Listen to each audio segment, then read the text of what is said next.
Okay.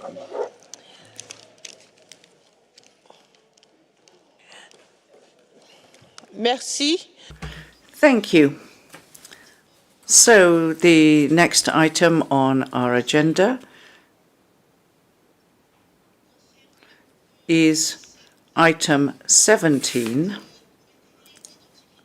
materials for the identification of specimens of CITES listed species.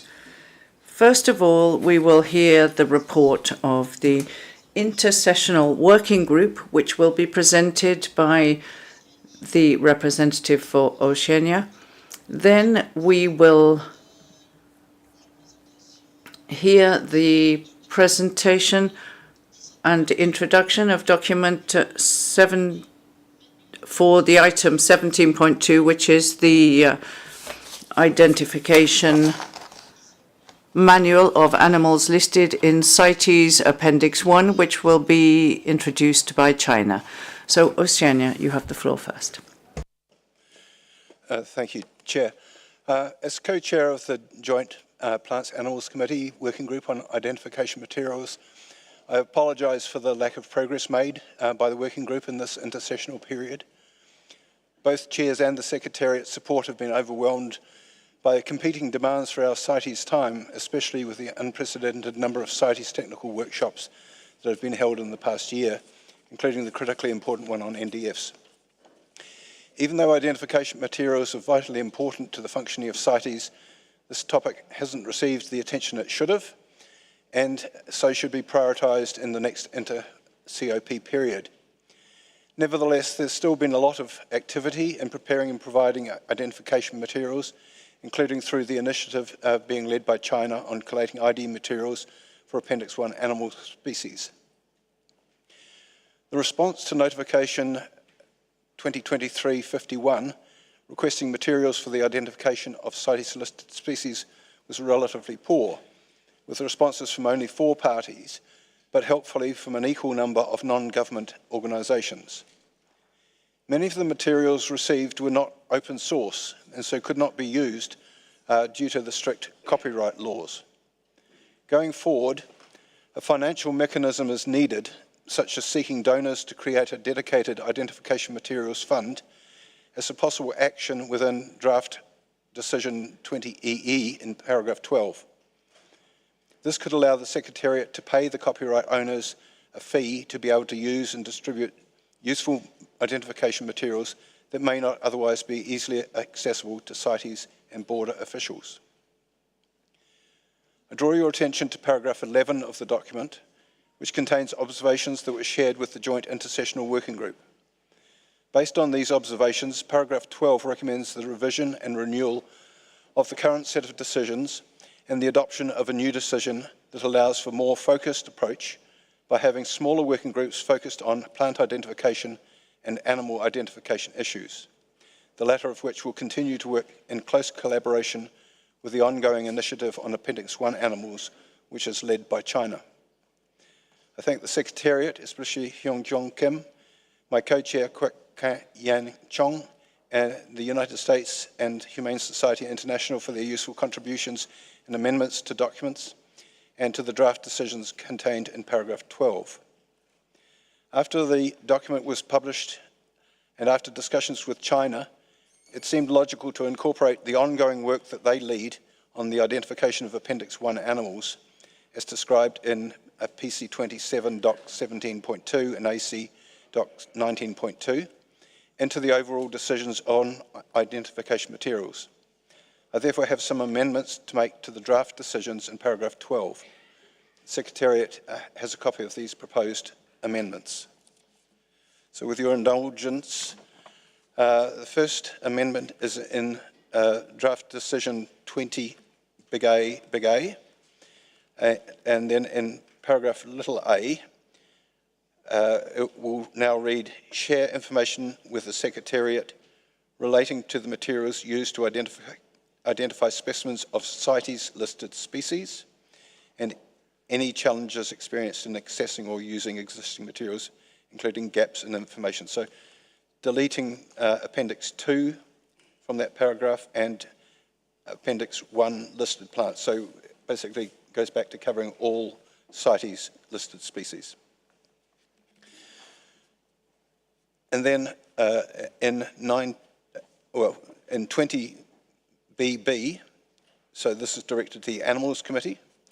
So in A(1)(I), Roman 1, so after the word decision 20.AA, insert the following: as well as the gap analysis for identification materials for Appendix I listed animal species presented in document AC33 Doc 19.2 and its annexes.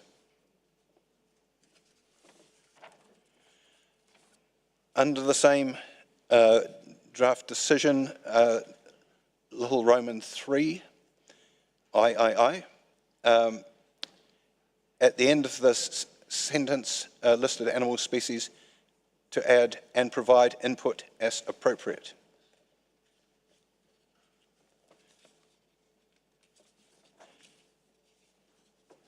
Looking at decision 20DD, directed to parties, in paragraph A, again, cross out the Appendix II listed species and insert CITES listed species used by parties. So deleting Appendix II and the word that, and insert the word CITES before listed species. And insert a new subparagraph B, participate as appropriate in the initiative by China on the development of identification materials for Appendix I listed animal species, semicolon, and then paragraph B becomes paragraph C, and those are the changes that we propose. Thank you.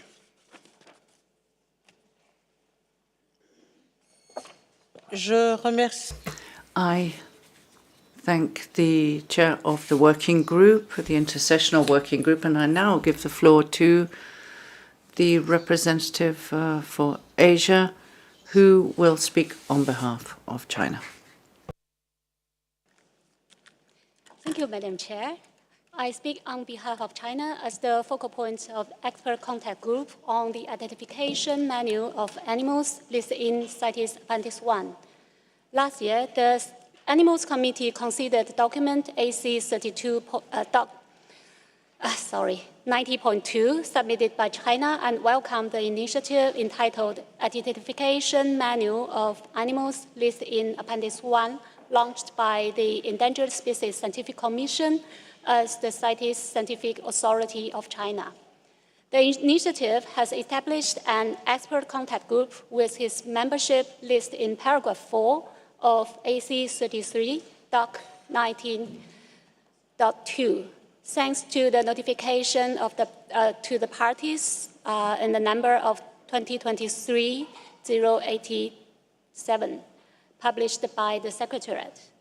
Following discussions at its kickoff meeting in Geneva in November 2023, the work has been carried out in two phases as enumerated in the paragraph 5 to 13 to the present document. In the spring of 2024, group experts jointly conduct a gap analysis based on the inventory of ID materials available on the CITES checklist and species class and mapped it into the CITES listing of Appendix I animals. The analysis includes holistic views and some specific to the fauna of their interest on paragraph 14 of the document. The present document contains the three annexes. Annex 1 is the ID information on animals listed in Appendix I. A table of inventory and the checklist of AIA ID is attached as Annex 2 with 5 worksheets, including detailed list of recommendations for the existing ID materials for each of the Appendix I reptiles and amphibians prepared by the German Scientific Authority and the German Society of Herpetology, the DGHT. And Annex 3, entitled The Gap Analysis, Comments and Recommendations by the DGHT, with special emphasis on reptiles and amphibian. Dear Madam Chair, if you allow it, I would like to take this opportunity to say, thank you, Germany. Yeah. China is grateful to the partners in the expert group for their voluntary key rules and work.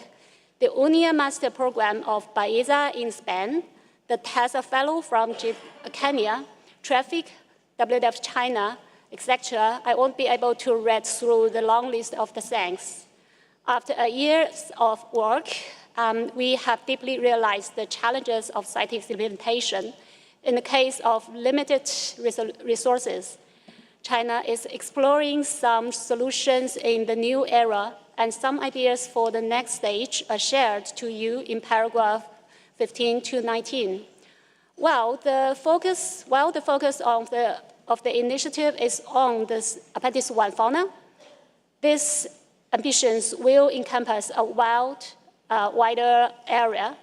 The initiative complements the mandate of the Animals and Plants Committee in Decision 90.142 and fed the result into the Joint Intersessional Working Group on materials for the identification of specimens of CITES-listed species.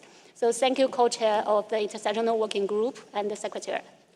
China invites the Animals Committee to note of the progress and activities made, and to invite more parties, especially French speakers and stakeholders, including zoos and aquariums, to contribute to the initiative, as well as to make more ID materials available to experts through the online library and the image database, and to provide comments and further instructions on the gap analysis and comments and the ambitions, if needed, and formulate recommendations on the work and steps. China also appreciates the revised draft decisions proposed by the co-chair of the working group. Thank you, Madam Chair.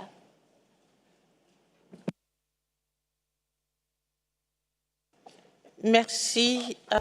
I thank the representative for the Asia region who spoke on behalf of China, and I now give the floor to members of the committees.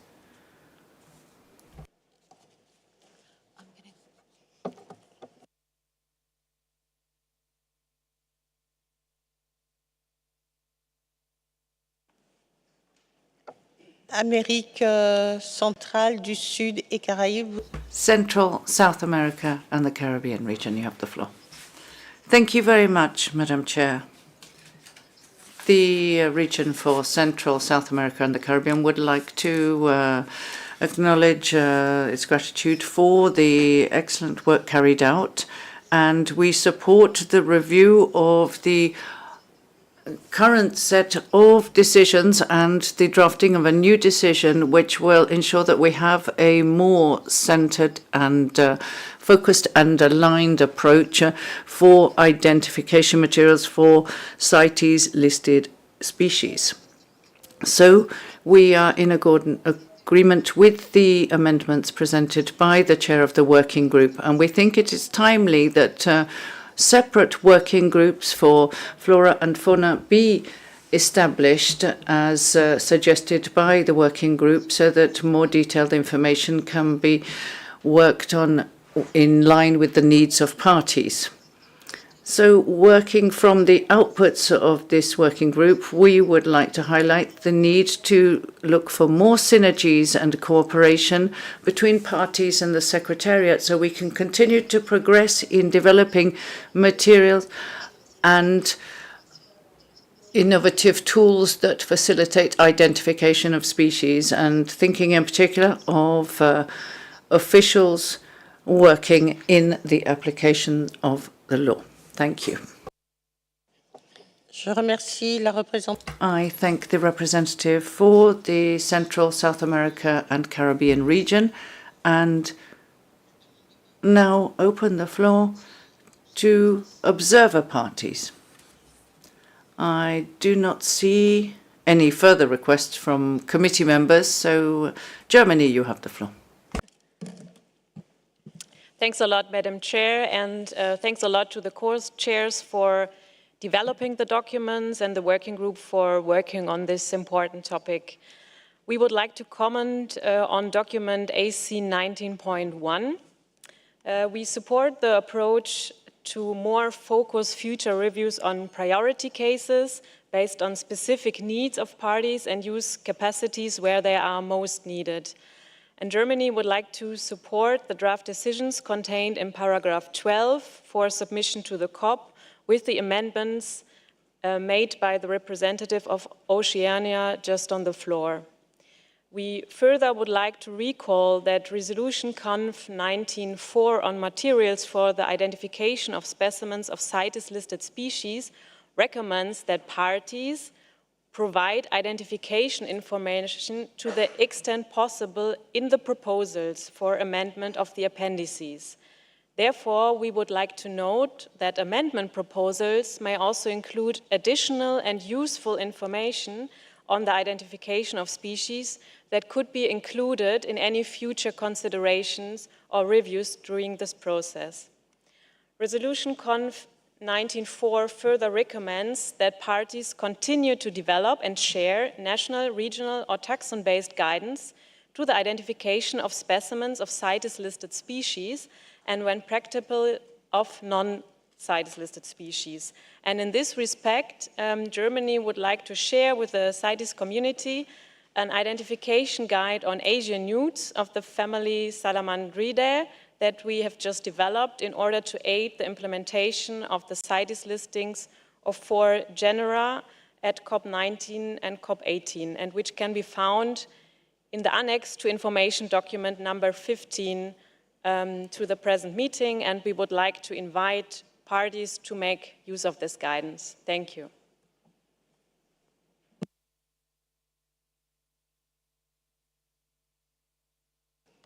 Je remercie l'Allemagne et je donne... Thank you, Germany. I now give the floor to the United States of America.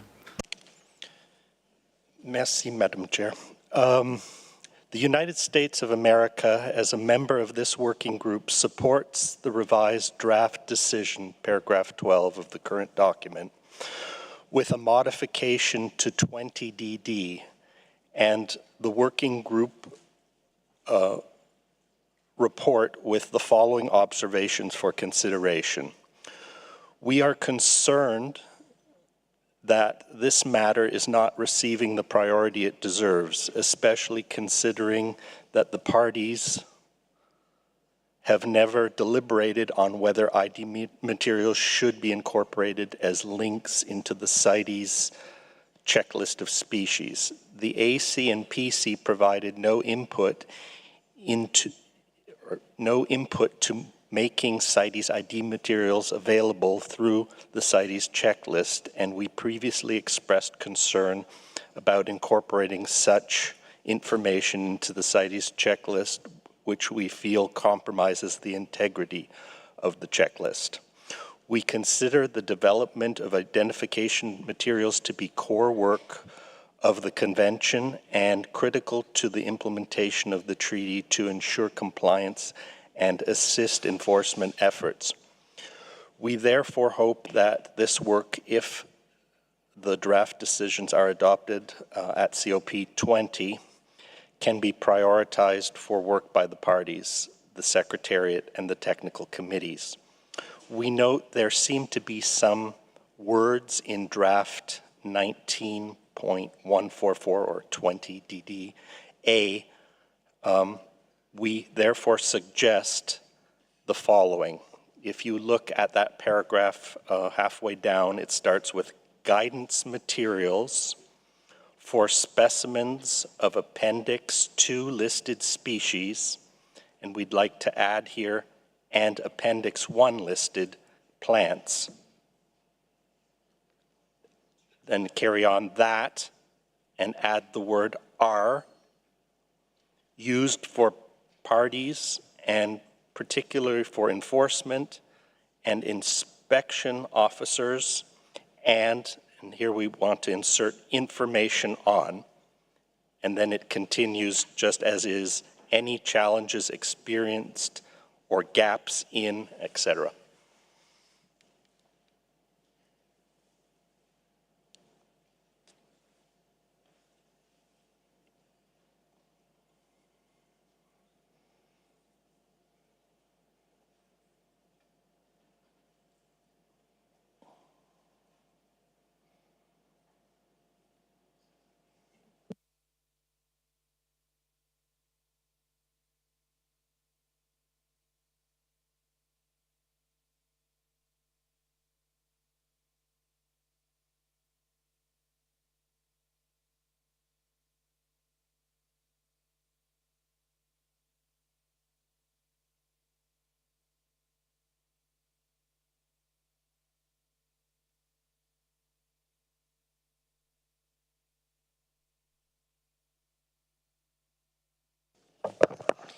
Merci. I thank the United States. We have taken note of your amendments, and on the addition of the word plants with the amendments that we heard from Oceania, it is all CITES listed specimen. We don't need to specify plants because they'll already be included, but we will take into account the other elements you suggested for amendment in your proposal. Now I'd like to see if we have comments from those in the room, so I'd like to know if those present support the United States additions.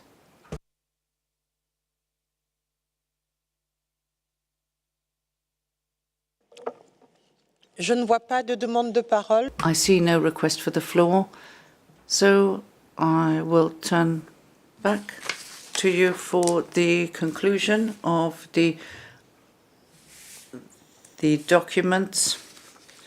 PC27 Doc 17 AC33 Doc 19.1 Rev 1.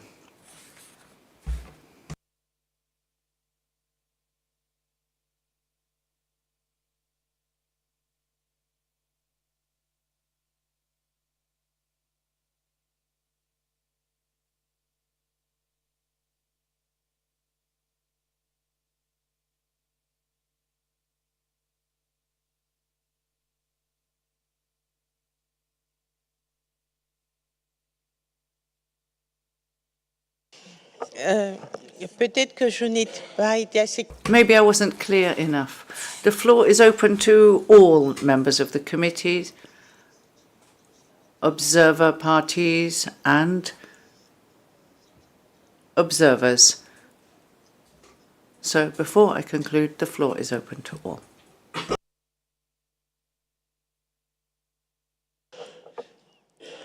Région Océanie. Oceania. Yes, thank you, Chair. I think as you noted, the changes I read out in my introduction covered the first point in 20DD that the United States raised. So it's now specimens of CITES listed species without separating out animals and plants. And I'm certainly happy with the addition of information on further down in that sentence. So I support that change for the United States. Merci Océanie pour cette réponse. Thank you, Oceania, for that comment. Waza. Merci, Madame la Présidente. This is on behalf of AMPA, AZA, EASA, WASA, and ZA Australasia. We note the recommendation made by the focal point of the expert contact group as contained in Doc 19.2 paragraph 21b. We welcome the opportunity to mobilize the collective expertise of zoos and aquariums on identification to contribute to this initiative. We also support the amendments put forward to link these workflows. Merci.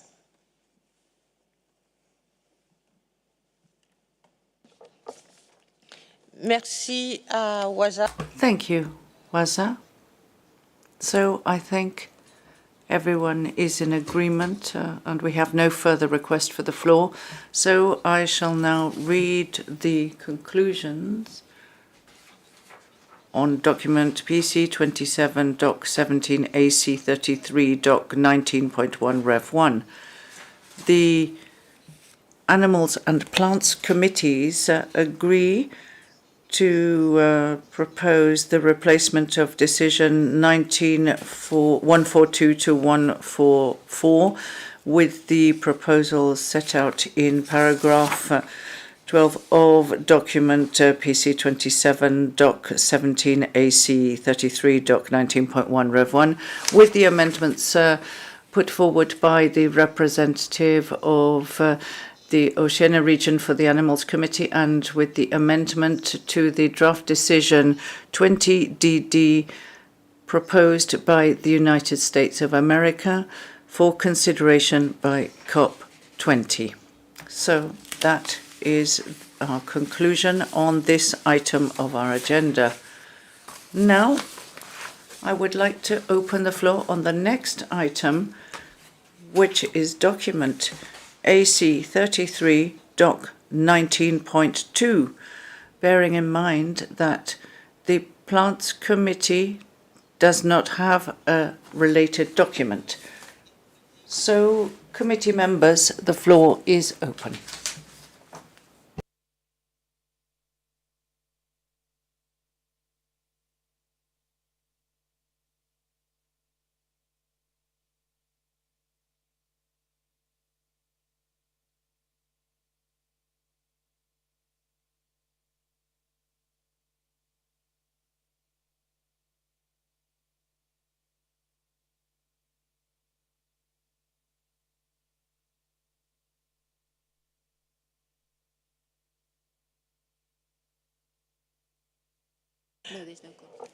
Nous avons une demande. We have a request for the floor from Oceania. Yes, thank you, Chair. I think most of the discussion we've just had also included consideration of 19.2.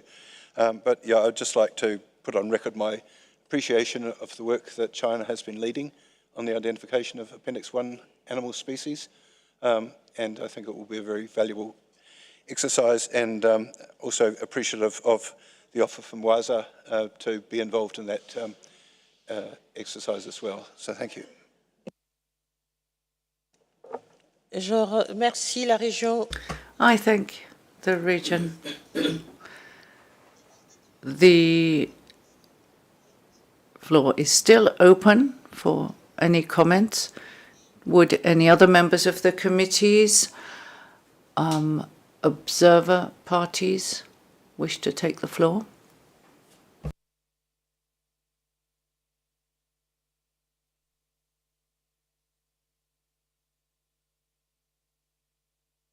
Je ne vois pas. I do not see any request for the floor from observer parties. Now I open the floor to observers.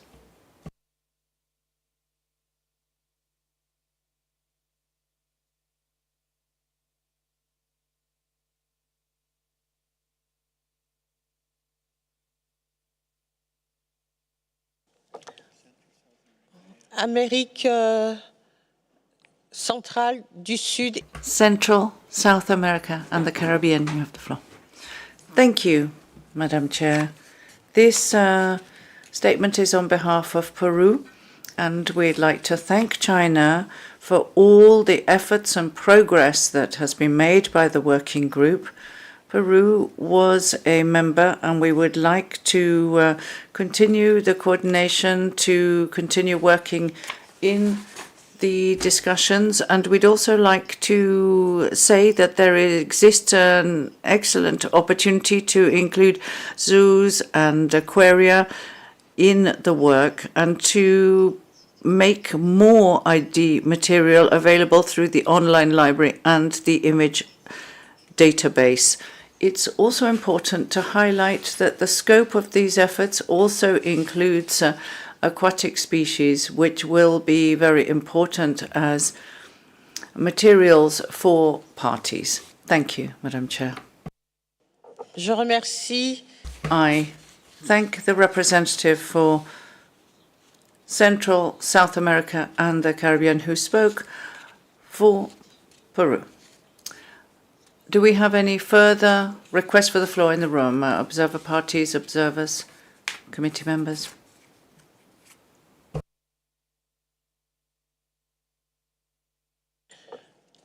Donc, concernant. So,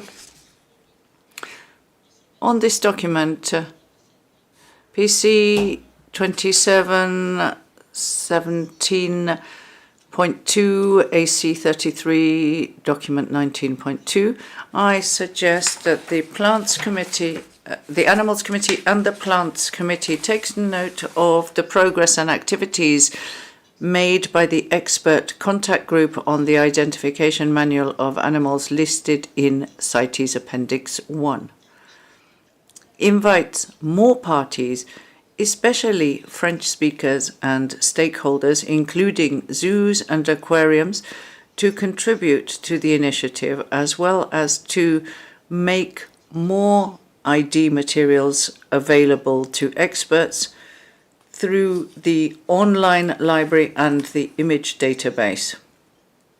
So that is the conclusion for this agenda item. I see no objections, so I have therefore finished, and I will now give the floor back to the co-chair to continue with the next agenda item.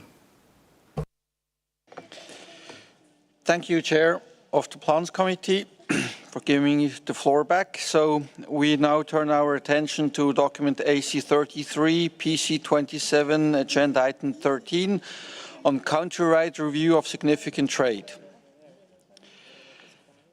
This document has been submitted by the co-chairs of the Joint Intersessional Working Group on country-wide review of significant trade. First, I would like to thank my co-chairs for their support and the members for their input in the discussions. At COP19, the Conference of the Party adopted decisions 1947 and 1948 on this topic. At PC26 and AC32, a joint intersessional working group was formed with the mandate to fulfill these decisions. The membership of the working group can be found in paragraph 5 of this document. We worked through electronic means. The conclusions of the working group are as follows. The development of an integrated capacity building framework remains ongoing. It is therefore not yet possible to determine if this will sufficiently address the scientific and management issues identified in the country-wide review of significant trade for Madagascar. While the CAP, the Compliance Assistance Programme, will provide much-needed targeted assistance to parties facing persistent challenges, it relies on significant levels of funding, and the country struggling with RST may not be selected as a priority country for assistance. At present, only 6 parties have received targeted assistance under the CAP, while there are currently 50 countries subject to RSD measures. Continued consideration of a country-wide significant trade review process should focus on ways that the Animals and Plants Committees can support those parties with recurring issues regarding NDFs for multiple species and who are not currently eligible for the CAP programme. To address the desire of the Animals and Plants Committees to assist range states that are struggling with meeting the recommendations under the RSD process, the working group agreed to propose draft decisions for consideration by the Animals and Plants Committees contained in paragraph 22. So we recommend that the Animals and Plants Committees are invited to note the conclusions of the working group as outlined in the paragraphs 19 to 21 and agree to propose replacing the decisions 1947 and 48 with the draft decisions in paragraph 22 for the consideration by the Standing Committee. So with this, I open the floor for comments from members of the committees. Oceania, you have the floor. Thank you, Chair, and thank the working group for this paper. I note that the Solomon Islands from Oceania is one of the 6 parties chosen to be part of the Compliance Assistance Programme because it faces complex, different issues regarding producing NDFs to allow trade bans to be lifted for multiple species of quite different taxonomic groups, geckos, giant clams and butterflies. This initiative has been welcomed by the Solomon Islands. In addition, the Sponsored Delegates Programme allowed a representative from the Solomon Islands to participate in the NDF workshop in Nairobi in December last year, as well as the Songbirds workshop in Bangkok. Some parties might not appreciate that CITES authorities of developing nations are minute, and that CITES may be just one of many multilateral environmental agreements that a single person must deal with. Whereas, many other parties have multiple people working just on CITES, and then others working on Ramsar and so forth. So wider in-country capacity building seems to be highly relevant to ensure continuity and support for the few officials dealing with complex CITES issues. I'll be very interested to see how the Compliance Assistant Program works in the Solomon Islands, and whether their extra exposure to the NDF process helps them out of their trade bans that resulted from the review of SIG trade process. I support the intent of the 4 draft decisions, especially 20cc(a), because I quite like the general concept of a countrywide review of SIG trade process as a mechanism for the Animal and Plants Committees to support the Secretariat and the Standing Committee to assist parties that have recurring compliance issues regarding production of suitable NDFs, especially where multiple species are involved.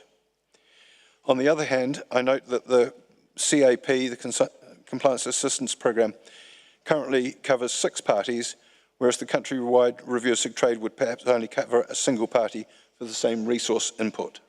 Thank you. Thank you, Oceania. I see North America. Thank you, Chair.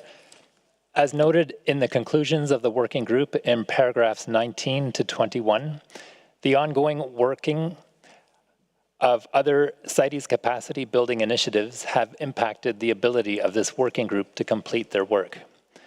While these initiatives will help parties experiencing persistent challenges for implementing of the convention, there are many parties selected for the review of significant trade process that may not need or be eligible for these programs, but have recurring issues with the implementation of Article 4. Therefore, the North American region supports the conclusion in paragraph 21 that continued consideration of the Animals and Plants Committees should focus on providing support to parties that are not currently eligible for the CAP program, possibly by amending the RST process to include a country-level review as well as species-specific review. We also note that the evaluation of the countrywide process implemented for Madagascar, produced for AC30 PC24, can provide guidance on how to provide this support.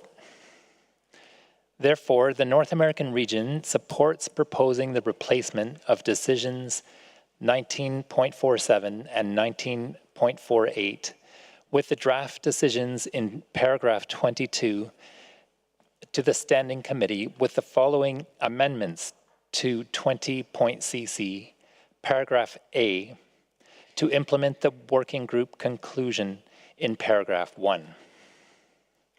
And so I have some edits to propose for 20.cc little a. So it starts with new text.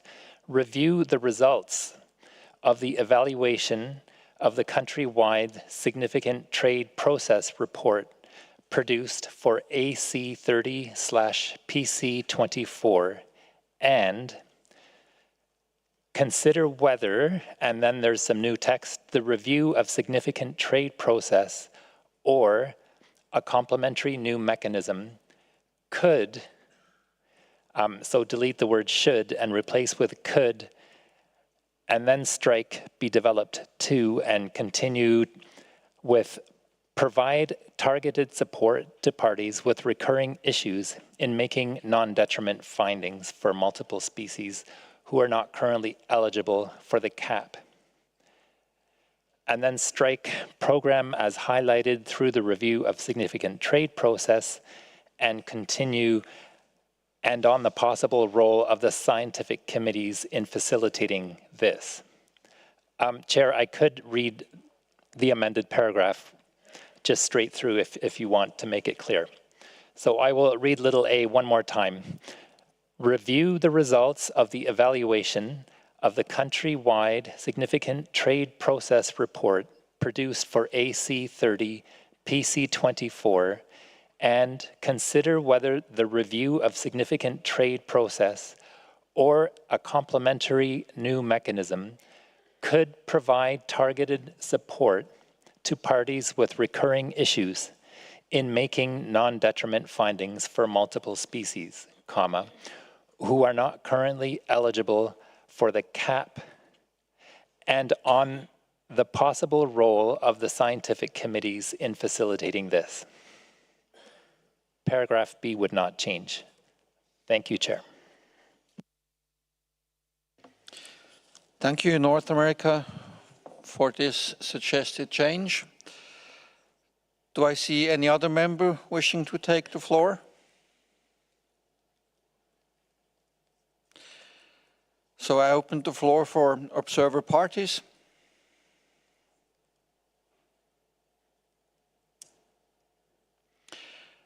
And observer organizations.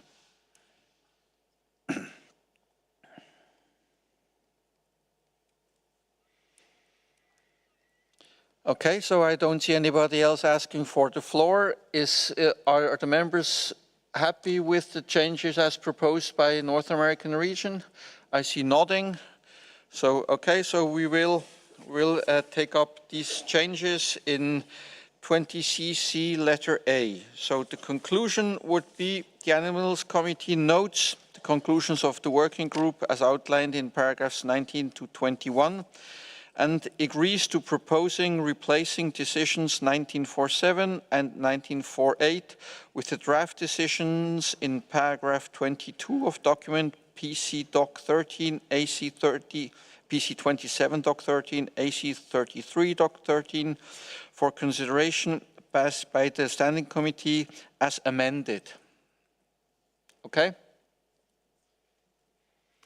Perfect. So with this we can close this agenda item and we can move on to the next one, which is agenda item PC27 Doc 11 and AC33 Doc 12 on World Wildlife Trade Report. For introduction of the document, I give the floor to the Secretariat. Thank you, Chair. This document was prepared by the Secretariat at request of the Chair of the Standing Committee, in accordance with Decision 1931 on World Wildlife Trade Report, requesting that the Standing Committee consult with the Animals Committee and the Plants Committee. Decision 1930 instructs the Secretariat to provide the pilot World Wildlife Trade Report to parties and to seek feedback and views on the potential utility and drawbacks of producing such a report on a regular basis. The Secretariat has compiled the feedback from parties and the civil society for your review and comments. The feedback and opinions received are diverse and divergent.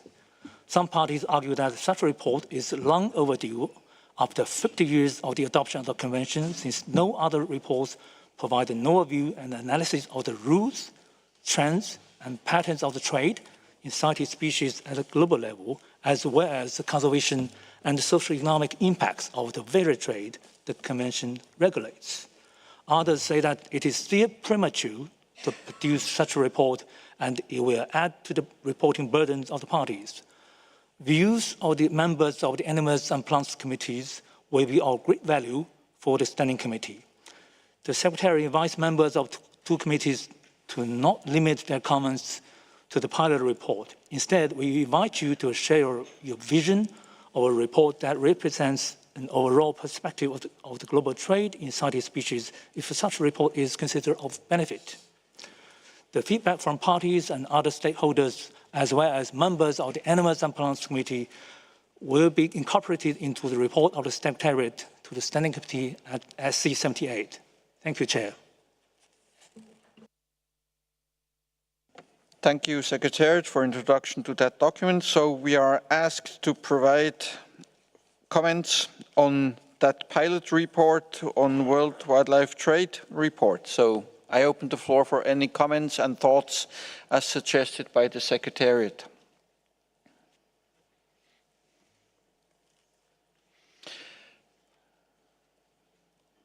I see Europe. You have the floor. All parties of CITES are investing considerable resources in making trade sustainable, and the World Wildlife Trade Report makes these efforts visible to a broad public. It is useful to showcase the contributions of CITES in preventing detrimental trade and to show that many people profit from trade in wildlife, and in the best case, trade can even be beneficial for the conservation of species, but also to highlight where increased efforts are required to prevent detrimental trade. However, publishing the same kind of report every 3 years in the same format might be stereotypic and decrease the public interest, whereas shifting the focus of the report or similar reports to specific aspects of the trade and to the work of CITES could be a more dynamic alternative. A further World Wildlife Trade Report could, for example, be based on the CITES strategic vision or report about the trade in marine species. Such a report would be a useful tool to communicate to the wider public how international wildlife trade works and how better regulations of trade can, under certain circumstances, produce positive conservation and livelihood outcomes. Thank you. Thank you, Europe. I see North America. North America, you have the floor. Thank you, Chair. The North American region thanks the CITES Secretariat for presenting this document. Our region has concerns regarding the overall objective, the target audience, and added value of producing this kind of report, especially on a periodic basis. Although we see general merit in this effort, quality and sensibility of data, the possible biases and demand of resources are important drawbacks that require careful consideration. Taking these points into account, the North American region considers that available resources could be better allocated, for example, in strengthening the CITES trade database to enhance the input, information, and potential direct outputs from it, like the CITES data trade view.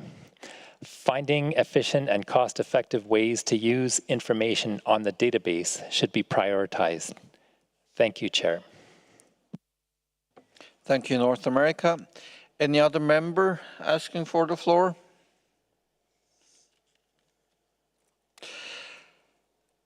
I see Central, South America, and the Caribbean. You have the floor. Gracias, señor presidente. Thank you, Chair. From our region, we would like to support this report, and we agree with what has been said by the North America region. Thank you. Thank you, Central, South America, and the Caribbean. Now I open the floor for observer parties, and I see New Zealand has asked for the floor. So, New Zealand, you have the floor.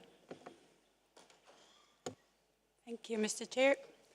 New Zealand thanks the Secretariat for summarising the responses to notifications 2023-109 and 2023-130. New Zealand agrees with the European Union and its member states in highlighting the usefulness of the World Wildlife Trade Report as a communication and awareness tool to engage the wider public with CITES. As the report is visually appealing, easy to understand, and could attract media attention.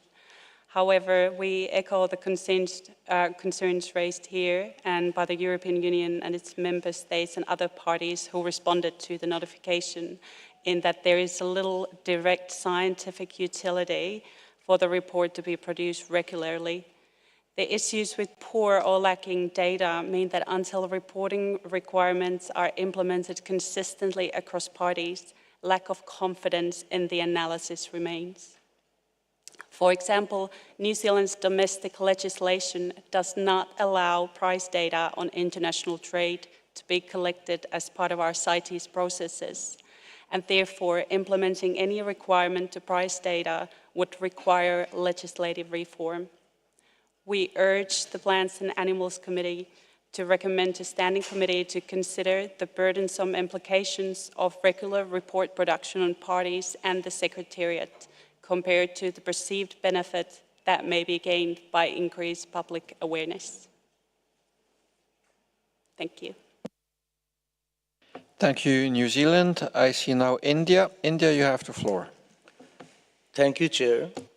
India notes the comments offered by the parties and observer organizations cited in the document PC27 Doc 11 and AC33 Doc 12, and also wishes to appreciate the work of the Secretariat for this document.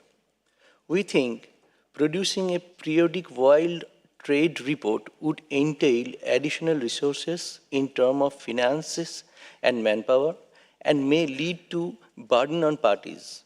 Also, there is little clarity on how the periodic world trade report would distinctly differ from the annual reporting being done by the parties, unless such periodic reporting would substantially add value to the assessment of the implementation of the convention.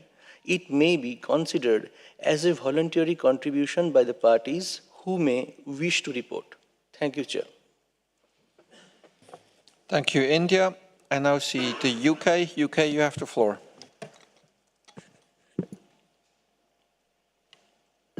Thank you, Chair, and thank you to the Secretariat for preparing this document. The UK acknowledges the value in having more regular information and reports, providing a global overview of legal trade in CITES species in an accessible format, noting that this would complement the illegal wildlife trade report and increase visibility, and also goes some way to improve accountability and transparency as to whether CITES is meeting its objectives in ensuring trade is legal and sustainable. We also recognise, as others have, that its value as a communication tool with the potential to generate more interest and investment from scientific and research institutions to address knowledge gaps, support surveys, research and monitoring, improving the evidence base and supporting parties' decision-making. In this regard, the UK is open to further discussion on producing an overview of legal trade periodically. However, if this was agreed, we consider its scope would need refining for many of the reasons already provided in PC27 Doc 11, AC33 Doc 12, in relation to funding, availability, reporting burdens, and the practical difficulties around pricing data.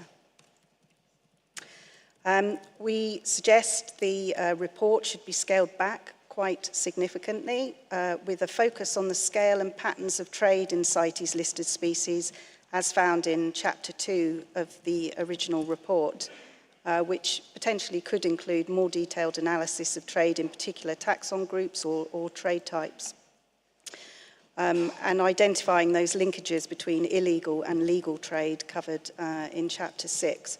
Rather than trying to determine socio-economic impacts at this level or whether trade is good or bad for conservation. The idea that future editions of the report could act as a mechanism to assess CITES strategic vision indicators, allowing tracking of progress towards CITES goals, is also something we could perhaps consider. So in summary, we can see the merit in producing a global trade report periodically, but with a more tightly defined focus on those aspects that will support parties' decision-making in meeting CITES objectives, and would welcome further discussion in this regard. Thank you. Thank you, UK. I now see Tanzania. Tanzania, you have the floor. Thank you, Chair. Since Tanzania is taking the floor for the first time, we wish to align ourselves with previous speakers in commending the work well done by the government of Switzerland in hosting us, and also commend your job in leading the Animal Committee. Thank you so much. Mr. Chair, Tanzania commend the Secretariat for producing the World Wildlife Report as presented in AC Doc 12. This report really provides a snapshot on the scale and scope of the trade in CITES-listed species. However, the sentiments raised by parties are worth noting. We believe that the non-determined findings, periodic review of CITES appendices, and a review of significant trade in CITES Appendix II species are enough to provide information about the trade in CITES-listed species. Further, Tanzania does not support the proposal to include the price data in the CITES reports, as it will increase the burden, reporting burden to parties, and also the value addition on the implementation of the present convention is unclear. We believe that this kind of report is very important, and also we align ourselves with UK in further discussion on how this kind of report could be produced on need basis to address the trade issues, but not being put on a cycle basis. Mr. Chair, we thank you so much. Thank you, Tanzania. I see now Argentina. Argentina, you have the floor. Muchas gracias. Thank you very much, Chair. We wanted to highlight that we are in agreement with that which was said by the North America region and our regional representative. And we also wanted to explain that for us, in many cases, the mandate it goes beyond the mandate of CITES, and on the other hand, we're also extremely concerned by the spending of resources that this could require. We agree with what the UK says, that we can continue discussing the subject. We see a great deal of value to this type of report, although we do not believe it should necessarily be as it is set out at the moment. Thank you. Thank you, Argentina. And finally, China. China, you have the floor.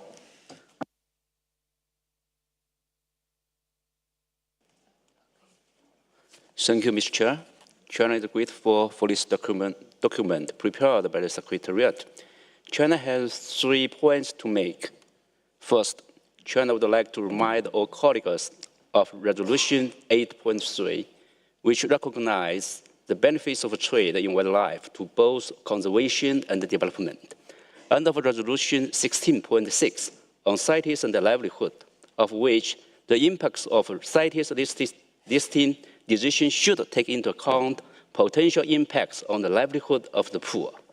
This report of world wildlife trade reflects these 2 resolutions. Second, as parties, we need to have sound understanding of and appreciation for the significance of wildlife trade for our countries, our regions, our people, and the global economy. Wildlife is a pillar of the world economy and a solid support to achieve several targets of SDGs 2030. The World Wildlife Trade Report appreciates this and documents it in a factual and scientific manner. Thus, we commend the Secretariat's work on producing the pilot report. We also note that several IGOs appreciate these fundamental principles. Third, technical issues which are mentioned as drawbacks in the document and just now mentioned by some other parties can be resolved. They should not be used as excuse to curtail periodic report to be produced. Regarding a key concern of price availability, a peer-reviewed article published in PLOS ONE concerning the economic value of wildlife trade has provided a solution for pricing. To sum up, Mr. Chair, China believes that the report will be a strong affirmation reminding of all parties that CITES is a trade control convention and not a trade ban convention. This is an important distinction which must be kept in mind. Thus, China supports that the report to be regularly produced. Thank you.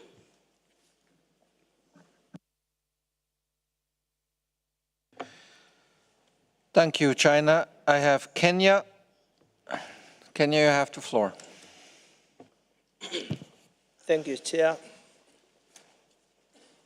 Kenya, as reported in the document in paragraph 8, part E, raising the concerns about the production of the report on the basis of the costs and the burden that will be given to parties in the collection of the data and estimation of the price of the commodities.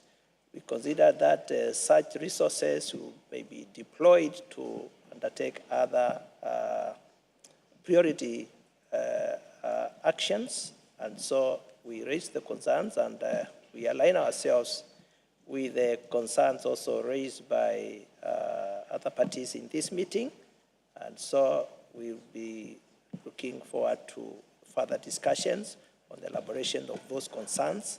If they can be, we can be in further discussions, but our concerns remain as expressed in this document. Thank you. Thank you, Kenya. I turn now to South Africa, followed by Zimbabwe. South Africa, you have the floor. Thank you, Chair. South Africa would like to align ourselves with the intervention made by China. We would like to urge CITES parties to support the regular production of a CITES World Wildlife Trade Report. The pilot report produced for COP19 contains a wealth of valuable information important for assessing the current status of international wildlife trade. The infographics and figures are well presented, easy to interpret, and in themselves are a rich source of global CITES wildlife trade information. The periodic production of such a report would allow CITES parties, stakeholders, NGOs, and the general public to keep track of global trends in wildlife trade. It is especially useful to monitor the species that dominate overall trade and wild source trade, regional trade patterns, and trade in species or genera recently included in the appendices. And just in closing, we do think that some of the issues that have been raised by others can easily be solved. We can find solutions to those. Thank you, Chair. Thank you, South Africa. So as last party, I will give the floor to Zimbabwe. Zimbabwe, you have the floor. Thank you, Chairperson, for the opportunity, and we are very grateful for those that really already gave input in the development of this document and the discussions that have unfolded. Chair, without wasting much of the time, Zimbabwe aligns itself with the sentiments that have already been expressed by the UK, Tanzania, and also South Africa. But in addition to those sentiments, I think it's important that we are mindful of the cost implications that some of these decisions bring to parties. Our capacities and budgets are already stretched. So I think whilst we appreciate the motive and objective and the good intention, I think the current processes and systems that we have already, I think it's sufficient to assist us in decision making. Thank you, Chair. Thank you very much.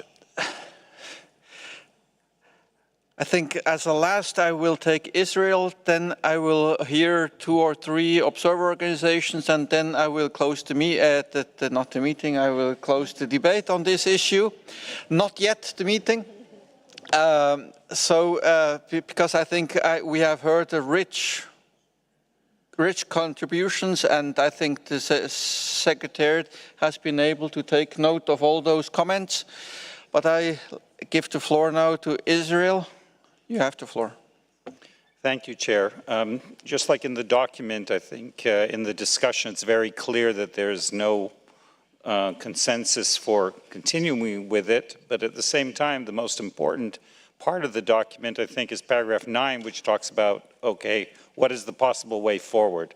What do we do with this information and maybe still produce something? We would just certainly like to align ourselves with the comment by the United States in paragraph E, that that talks about the idea of proposing that the CITES at a glance, having sort of a shortened, condensed version that could be publicized as a way forward.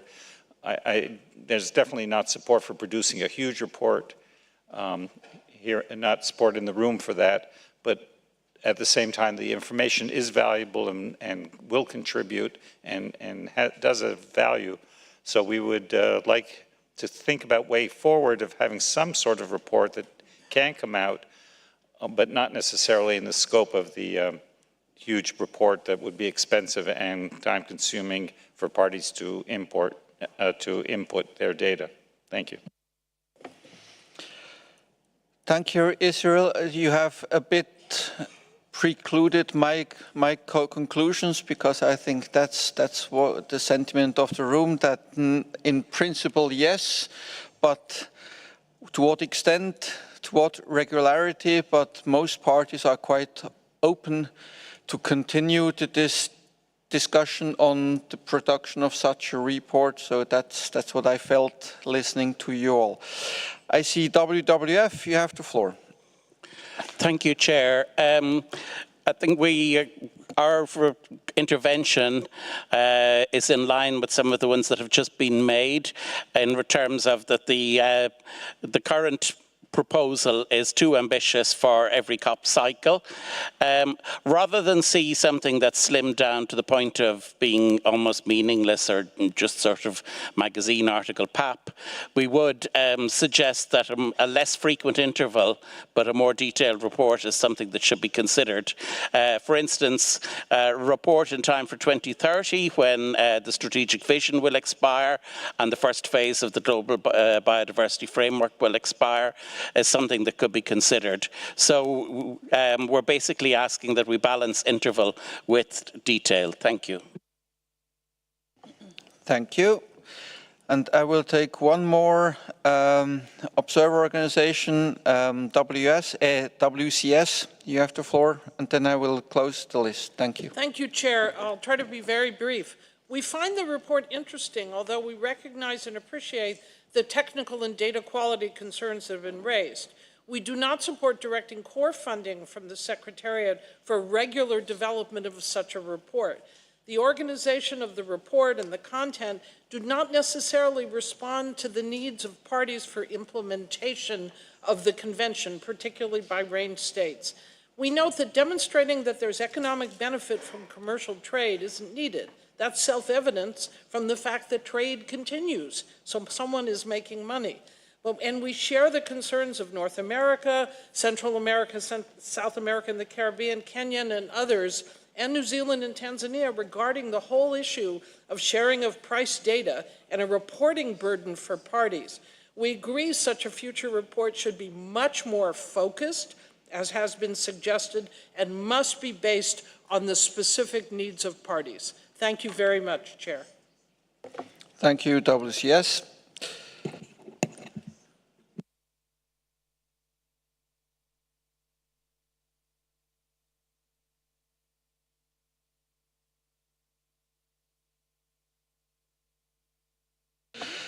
Okay, so my conclusion is the Plants and Animals Committee noted the document and provided its input to the Secretariat for consideration and a submission to the Standing Committee.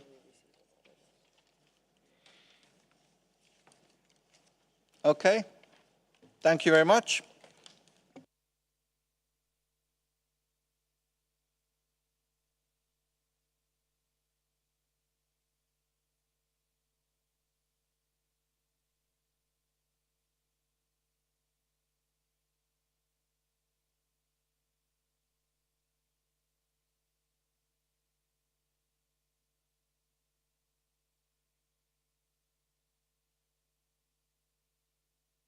So next agenda item is PC27, AC33, agenda item 19 on transport of live specimens. To introduce the document, I give the floor to the Secretariat. You have the floor. Thank you, Mr. Chair. The document PC27.19, AC33.20 prepared by the Secretariat, provides an update to the Plants and Animals Committees about the online workshop on transport of live specimens that took place in March of this year. This workshop was organized by the Secretariat in consultation with the Animals and the Plant Committees and the International Air Transport Association, IATA. The document summarizes key discussion points, including the IATA live animal regulations, the IATA perishable cargo regulations, the CITES guidelines for the non-air transport of live animals and plants, and the best practices for transporting live specimens of wild fauna and flora. Furthermore, the annex outlines the challenges faced in implementing the IATA regulations and the CITES guidelines. The annex also contains suggestions from the participants on how to enhance the implementation of these regulations. The Secretariat acknowledges the valuable contributions of the experts from the parties and the observer organizations, as well as the financial support from the Wildlife Conservation Society for organizing the workshop. The document also provides a brief update about the discussions with IATA for the accessibility to IATA LAR and IATA PCR. Further update about this topic will be provided in the 78th meeting of the Standing Committee. Finally, just a small note that the World Association of Zoos and Aquariums was not included in the document in paragraph 4, so it may be reflected in the records. With this introduction, the Animals and the Plants Committees are invited to A, note PC27 Doc 19 AC33 Doc 20 and agree that the decision 19.158 has been implemented, and B, request the Secretary to make the information from the workshop available on the Secretariat's website for broader accessibility. Thank you, Mr. Chair. Thank you, Secretariat, for the introduction. I open the floor to the members of the Plants and Animals Committee for comments. Europe, you have the floor. Compliance with the rules and recommendations of CITES should not be restricted by accessibility to documents and recommendation tools. And so far, these recommendations the recommendations for the transport of live animals are an exception in regard to this, but this opens the door to similar outsourcing solutions. Annual costs of $300 per copy can easily sum up to several $1,000s per year if custom officers at several points of exit and entry require the manuals. And due to the frequent updates, the guidelines can often be used for only 1 year. These costs might be unacceptably high for developing countries, and their concerns should be taken into account. As a solution to this problem has not been found so far, Decision 19159 cannot be considered as successfully completed, and renewing it should be recommended to the Standing Committee and COP. And besides continuing negotiations with IATA, in parallel, positive alternatives should be evaluated. Thank you. Thank you, Europe. I know that this is a concern of many parties, and I don't think we have to reiterate that issue because that is a different decision that we will be looking at the Standing Committee, and as mentioned by the Secretariat, there will be an update on these negotiations and possible alternatives at the Standing Committee 78. So now we are just looking at 19158, that holding of the workshop as we were directed to look at. So any other comments?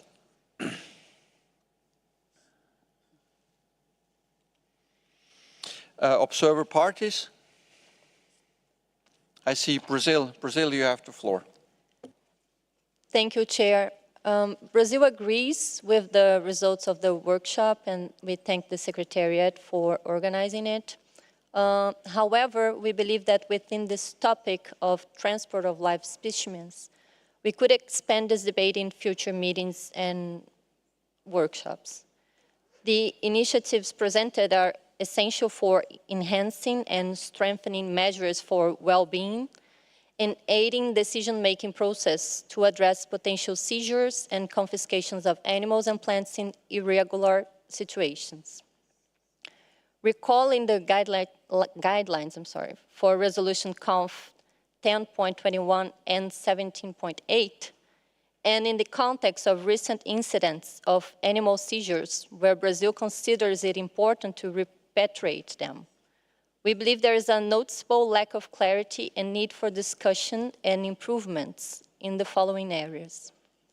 One, establishing a process for state parties to express their acceptance or rejection of the transfer of live animals before the importer or exporter submits a license proposal. Two, discussing and improving actions and procedures to facilitate and expedite the repatriation process, ensuring minimal conditions of well-being. And finally, clearly specifying in the resolutions the criteria for commercial transactions when the specimen of a species is bred in captivity outside its country of origin. Thank you. Thank you, Brazil, for these comments.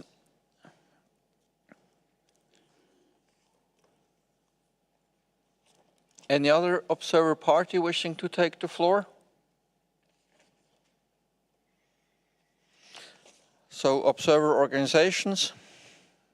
I see Born Free Foundation. Thank you, Chair. I'm making this statement on behalf of 8 NGOs, and I've provided a list to the Secretariat. We agree with the comments made by Brazil and recommend that the committees note the document and consider recommending the need for further review and revision of Resolution Conf 1021, RevCop 19, and the guidelines on transport of live animals, taking into account the challenges identified in the annex to AC33.20. In particular, we urge that the IATA live animal regulations should apply to any transport of CITES listed live animals by air, including with non-IATA member carriers. The CITES guidelines for the non-air transport of live wild animals and plants should be considered the default minimum standards for non-air transport of live specimens and should apply at all stages of transport to ensure that CITES requirements that living specimens are so prepared and shipped to minimise the risk of injury, damage to health or cruel treatment are fully met. And the welfare of transported live animals should be prioritised in order to mitigate the risk of morbidity and mortality and pathogen emergence and spillover. This should include comprehensive contingency planning to cover the possibility of journey disruption, the refusal of entry of live animal consignments into an importing or transit country, or confiscation.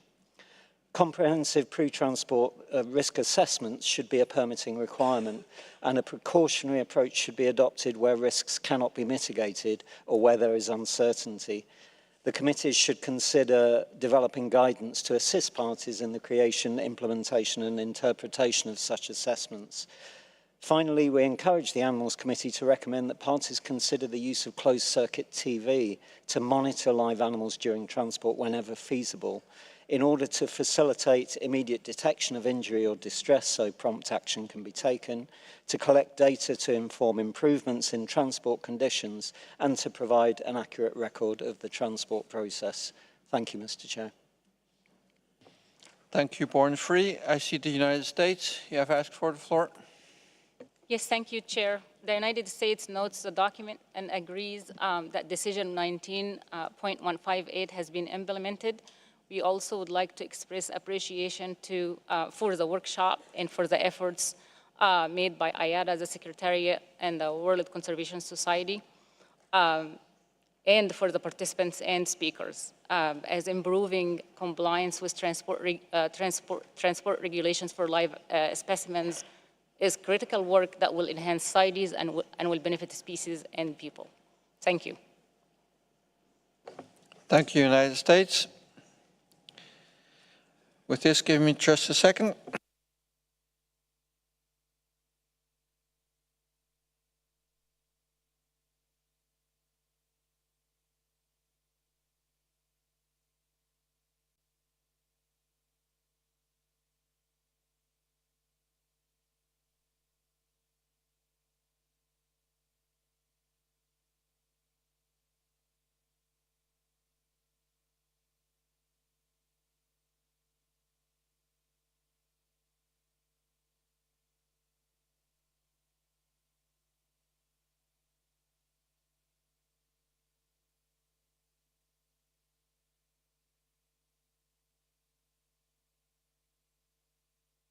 Okay, so my conclusion would be that the Animals and Plants Committee noted the document PC 9.19, AC33.20, and agreed that decision 19158 has been implemented. The committees also noted the comments made on the floor, which will be reflected in the summary record. And also, the two committees request the Secretariat to make the information available from the workshop on the Secretariat's website. Does that sound agreeable? Okay, so that's the conclusion of the two committees. Thank you. So with this, we move on to the next agenda item, which is PC27 agenda item 33.1 and AC33 agenda item 45.1 on periodic review, and I give the floor to the Secretary to introduce the document. Thank you, Chair. The document was prepared by the Secretariat and presents an overview of the animal and plant species in the periodic review process as required in paragraph 7 of Resolution Con 14.8 Ref COP19. The annexes to the document contains the records of animal and plant species selected for review between the respective meetings of the Conference of the Parties. Annex 1E and 2D provide summaries of all ongoing cases as of May 2024. Chair, the Secretariat published a revised version of the document on 26 June 2024 to include additional information relating to the proposed action relating to Pteropus tokodai. The Secretariat proposes that the review for the species be considered completed. In paragraph 14 and 19, the Secretariat proposes the deletion of a number of species from the periodic review pursuant to paragraph 3D of the resolution because no volunteers offered to undertake the reviews. The Secretariat furthermore reached out to the range states who had volunteered to undertake reviews but have not provided an update on progress. With regards to animal species in the review, responses were received from India, Indonesia, and the Republic of Korea. And with regard to plant species in the review, the Secretariat received a response from Zimbabwe. With regard to India, relating to the review of Semnopithecus priam, India indicated that the species is listed in Schedule 1 of the Indian Wildlife Protection Act and thereby according it the highest degree of protection. India furthermore proposed that the species may be removed from the periodic review process and maintained in Appendix I of CITES. Indonesia, relating to the review of Cheludina mccordy, Indonesia submitted the information in an information document, PC27 Inf 2 and AC33 Inf 10. Indonesia indicated that it concluded that the species should be maintained in Appendix 2. Republic of Korea, relating to the review of Drycopus javensis richardsi, the Republic of Korea indicated that the capture or sale of the species are prohibited, and although regular surveys are conducted, specimens have not been observed since 1989. A full review was not conducted, and the Secretariat proposed the species be deleted from the periodic review schedule for now. With regard to the plant species Zimbabwe, relating to the Encephalartos concinus and Encephalartos manicensis, Zimbabwe indicated that it will not be able to carry out a full review at this point in time, and the species could therefore be deleted from the periodic review schedule. The Animals and Plants Committee are invited to note the document and the oral update provided by the Secretariat and to consider and agree the completion of the review as proposed by the Secretariat in paragraph 13, the deletion of the species from the periodic review as proposed by the Secretariat in paragraphs 14 and 19, and based on the oral update propose either the deletion of the species from the periodic review schedule or consider some of the reviews complete, and to request the Secretariat to update the records in the annexes accordingly. Thank you, Chair. Thank you, Secretariat. With this, I open the floor for comments from members of the committee.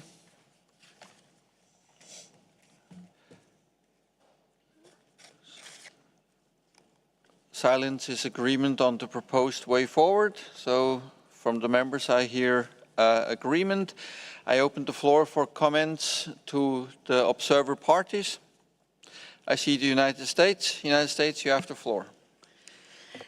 Thank you, Mr. Chair. The United States thanks Indonesia for the information document they submitted on the Rode snake-necked turtle, Chelona makorii, provided by Indonesia in PC27 INF Document 2. Unfortunately, we need to be true to the periodic review process, and this document was not submitted as a working document to AC33, and therefore should not be considered by the Animals Committee at the current meeting.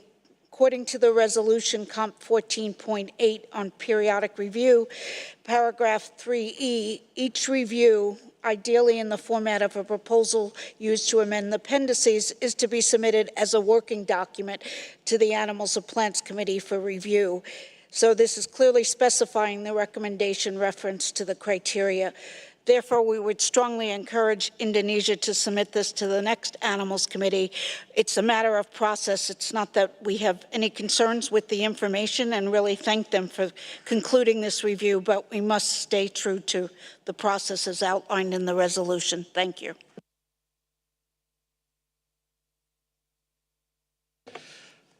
Thank you, United States. I see Mexico. Gracias, señor presidente. Thank you, Chair.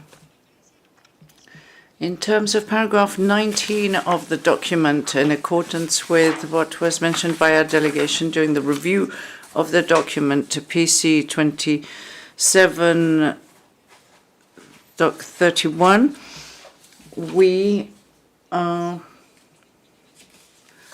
pleased to speak of the Abies guatemaltenses, the species, and we have started consultations with other parties in range states to invite them to collaborate with Mexico on the review. Thank you, Chair.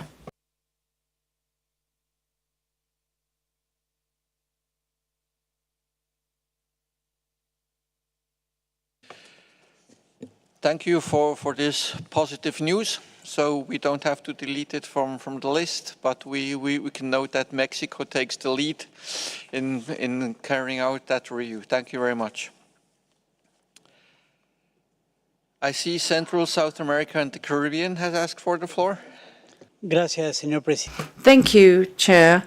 I would also like to communicate that we have been contacted by Colombia to inform us that they will carry out the study on Dramphadus veterinus with the support of the USA, as was offered in the document AC33 Doc 46.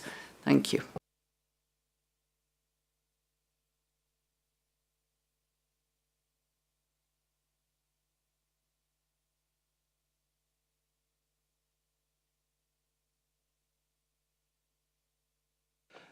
Thank you very much for this information.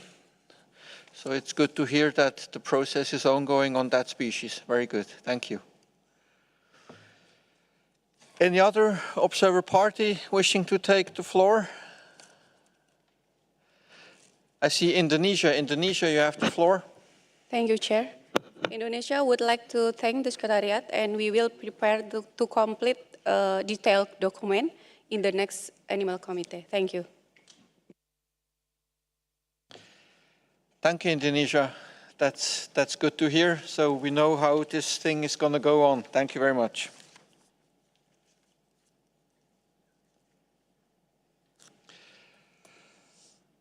I don't see any other parties, so I open the floor for observer organizations.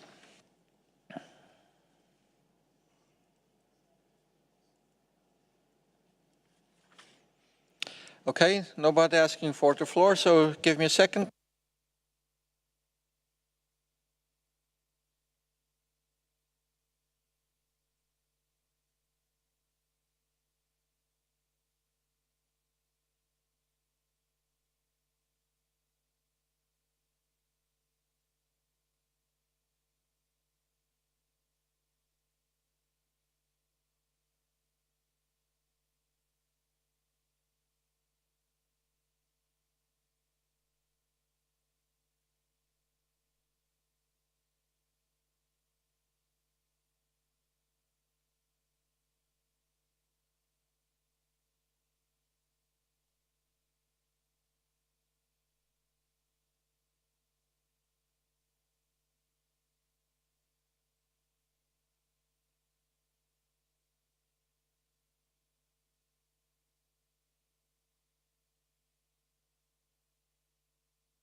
Yeah. Okay. So may I have your attention? I've made you wait long enough, but we had to tease that out a bit. So the Plants and Animals Committee agreed that the review of Pteropus tokuda has been completed as proposed in paragraph 13. Agreed the deletion of the species from the periodic review as proposed by the Secretariat in paragraph 14 and 19 as amended, meaning that we remove Abies guatemalensis from this list as Mexico has offered to conduct that review. Then, based on the oral update, proposed to invite Indonesia to submit the information as working document to the next meeting of the Animals Committee. And also note that Colombia will conduct the review of Ramphastos citrolaemus with support of the United States. And request the Secretariat to update the records in the annexes accordingly. Okay, I see nodding heads. So that will be the conclusion of this document. Thank you very much. So that's one.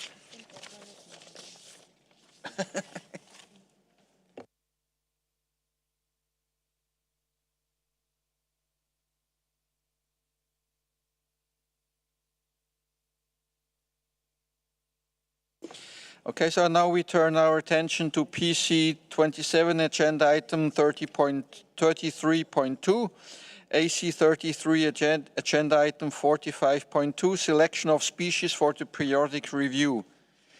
Secretariat, you have the floor. Thank you, Chair. The document was prepared by the Secretariat and contains information relating to the process set out in Resolution Con 14.8, Ref Cop 19, to conduct the periodic review. Noting that the committees in their separate sessions will consider, and the Plants Committee already considered, the documents and its annexes to establish a schedule for the periodic review of the appendices, the document also contains some observations by the Secretariat and a proposed draft decision to be considered by this joint session of the committees. Paragraphs 2 and 3b, little I of Resolution Con 14.8 Ref Cop 19 specifies the taxa that should be considered for review within the periodic review process. The details relating to the exclusion criteria A to D is contained in paragraph 7 of the present document for ease of reference. While criteria A to C are clear, the exclusion criterion D seems less clear and contains several elements to be considered. Based on discussions with UNEP WCMC in the preparation of the outputs to be considered by the committees, as well as a preliminary evaluation of past practices by the Secretariat that seem to indicate that the criterion has not been applied in full in the past, it seems that the application of this criteria requires further consideration and might need further refinement. The Secretariat therefore proposes that the Animals and Plants Committee could consider the submission of a draft decision for consideration by the 20th meeting of the Conference of the Parties to address this matter during the next intersessional period. And that's it. Thank you, Chair. Thank you, Secretariat. So, members, you have heard the introduction, and we are asked to look at this proposed decision to the next Conference of the Parties to address that matter. So, I open the floor for any comments from members. I see North America, you have the floor. Thank you, Mr. Chair. I hope it's the last intervention of today. The North America region thanks the Secretariat for preparing this document. Regarding recommendation 13A of the document, to consider the adoption of the draft decision in paragraph 9, the North American region is not convinced of the necessity of this draft decision. When considering this document, we collectively review the history of amendments to Resolution 14.8 on periodic review of species to understand the origin of this criterion D in paragraph 3b of the resolution. We note the original intent of this criterion was not clearly articulated nor has the lack of clarity impeded the committee's ability to apply Resolution 14.8. Thus, in the interest of efficiency and mindful of ever-growing pressures on the committee's agenda, the North American region does not support recommending draft decision 20AA to the COP. Rather, we will propose the committees to submit a recommendation to amend Resolution COM 14.8, specifically to delete criterion D from the resolution. Thank you, Mr. Chair.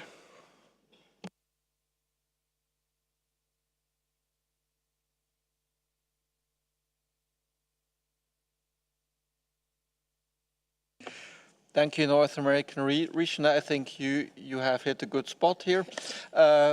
Oceania, you have the floor. Thank you, Chair, and I thank the Secretariat for preparation of this paper. I too had concerns about criterion D. I felt that this sort of prejudges the periodic review process, and I guess I'd been thinking that, yes, it does need some consideration in the future after COP20, but I can also go along with what North America is suggesting of deleting it altogether, because I don't think it adds a lot in its present state. However, I would like to suggest that we add another criterion, which was going to be E, which would exclude from the periodic review process those non-threatened species listed in Appendix II on the basis of being lookalike species in accordance with Resolution Conf 9.24 Annex 2B. So that lookalike species shouldn't be considered as part of the periodic review process. Thank you.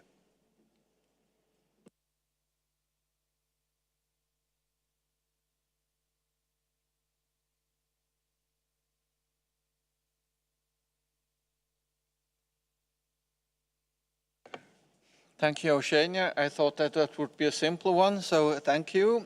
Anybody else asking for the floor from members? I open the floor for observer parties. Europe, you have asked for the floor. Regarding to the proposal of Oceania, I'm a little bit concerned that for many species it is not really recorded or obvious whether they have been added to the appendices as look-alike or not. So how can this somehow be practically done without this a complete record for what reasons species are included in the appendices? Thank you.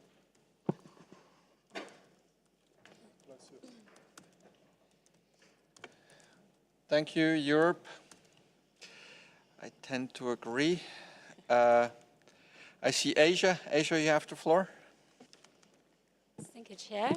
And we all know this is not the time we adopt kind of the revision to amendment to the resolutions, but we kindly support the representative of Oceania with regard to, like, especially for kind of add new kind of criteria for select species for periodical review. Thank you, Chair.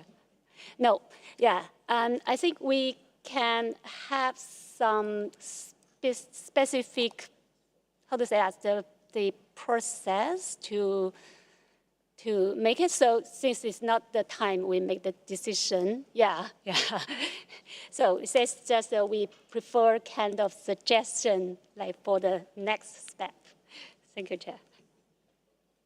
Okay, thank you. So you think it is a bit premature now to adopt such a substantive change to the resolution? Yeah, okay.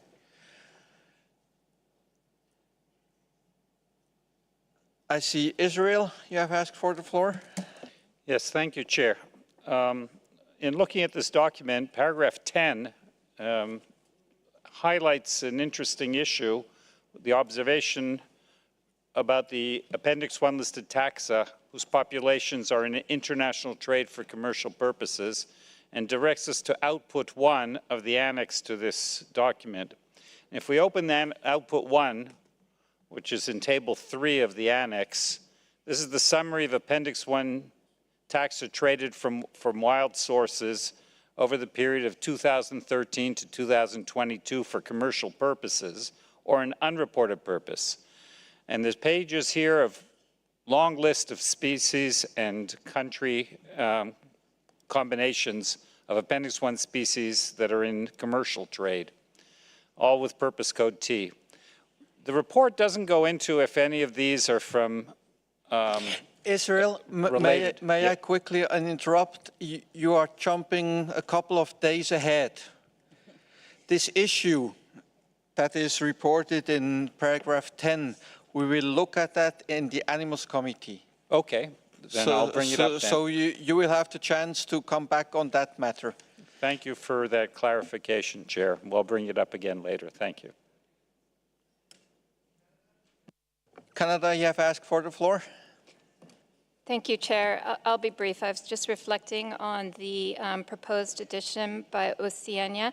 And upon reflection, I tend to agree with the member from Europe to not include this exclusion criteria. I think we would run into the same challenges we've run into the D exclusion criteria, which is a difficult one for WCMC or analysis to prepare in outputs. And I think it is more appropriately applied at the time when the committees consider those outputs and then make decisions accordingly. So just to comment on that addition. Thank you, Chair.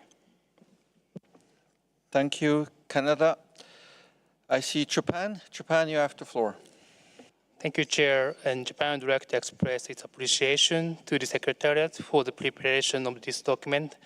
And Japan has two comments. First, Japan would like to support the statement by Asia. It might be premature to change the criteria at this time, so we need careful discussion on this agenda, the proposal proposed by the Oceania. And the second, and on the page 4 of the Appendix I, in the second, Japan has a comment on the table 3 in the Annex 1 of the document, which is a summary of Appendix I tax traded from wild sources over the period 2013 to 2022 for commercial purposes or unreported purpose. And on page 4 of the Annex 1, in the second line from the bottom of the table 3, it is indicated that Japan imported 10 tasks. Japan, sorry. It's the same issue as with Israel. We will look at that in the Animals Committee. So okay. You will have the chance to come back to that when we look at it in the Animals Committee. Okay, sorry about that. So just... Yes, we are now only looking at the proposed decision from the Secretariat. But we will come back to that, don't worry. So I have Germany. Germany, you have the floor. Thank you, Mr. Chair, and thanks a lot to the Secretariat for preparing the document.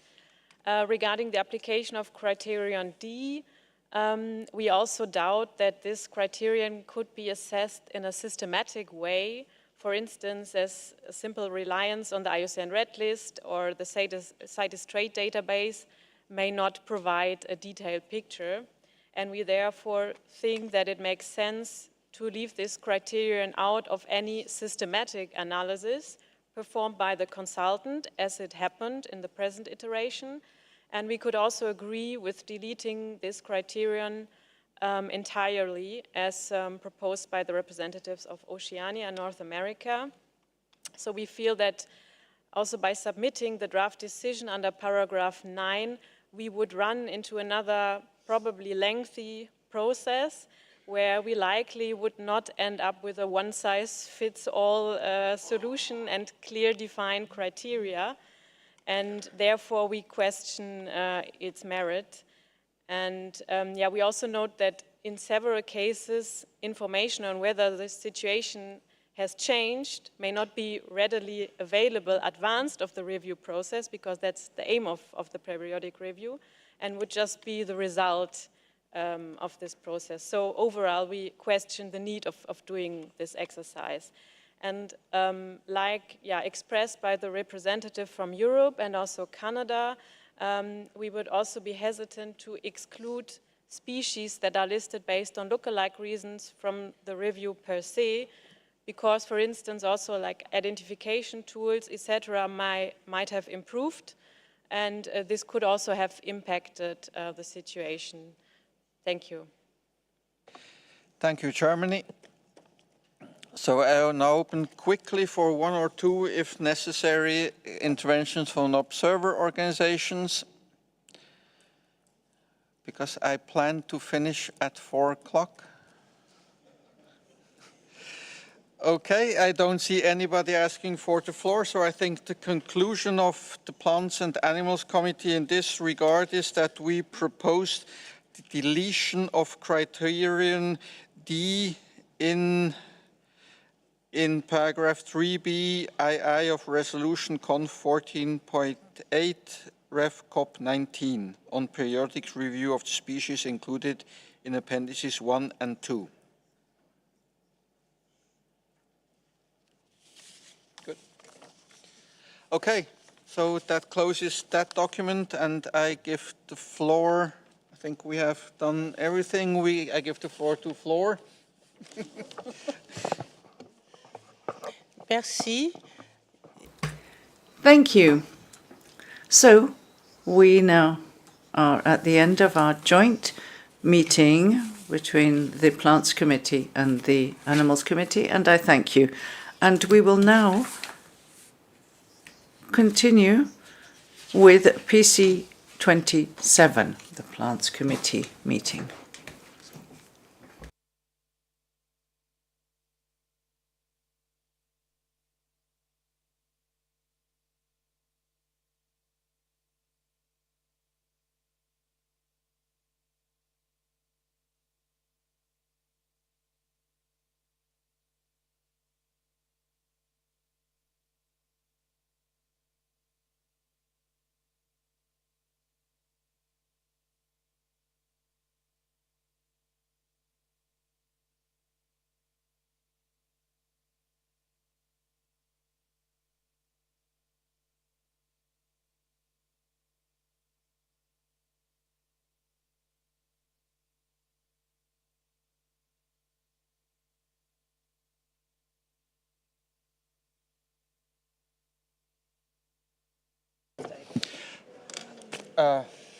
Well, I haven't quite finished yet, sorry.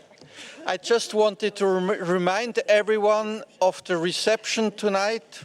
So at 6 o'clock there will be a reception at the Botanical Gardens of Geneva that I hope you will be able to find. So at 6 o'clock I expect a lot or all of you to be present in the Botanical Garden for the reception. Thank you very much.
Nous allons bientôt commencer. So we'll start in a moment.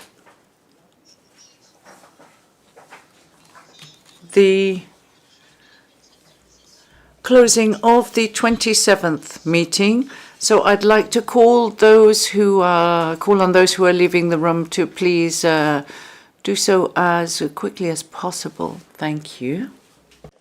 Afin que so that the work of the 27th meeting of the Plant Committee can restart. I thank you.